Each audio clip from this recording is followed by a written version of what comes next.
मित्रांनो आता जाऊन आलोय विजय सेल्स, क्रोमा आणि काय रे रिलायन्स डिजिटल सगळीकडे जाऊन आलो. आज सुट्टी होती, संडे होता, मस्त बोललो मजा करू. पण ते PS5चा खूळ बसलाय ना डोक्यात, त्यामुळे जाऊन आलो.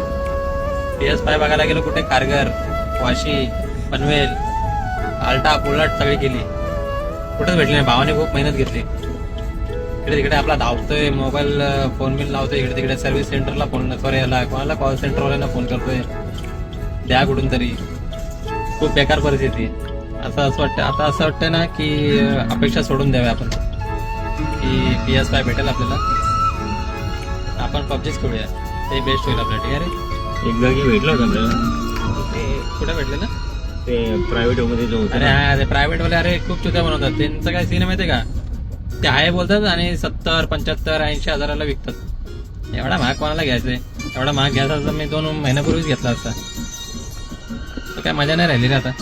आधी खूप बरं वाटायचं, भेटायचं लगेच. आता मार्केटमध्ये आहेत, पण रिलायन्स वाले काय बोलले माहिती, रिलायन्स डिजिटल वाले बोलले की 900 पीस आले ना त्यांच्याकडे. 900 पीस आलेले पूर्ण outlet आउटलेट मध्ये. सो बघूया, कोणाची सेटिंग असेल तर नक्की सांगा. सेटिंगवरच कामं होतात, अशी कामं होतात.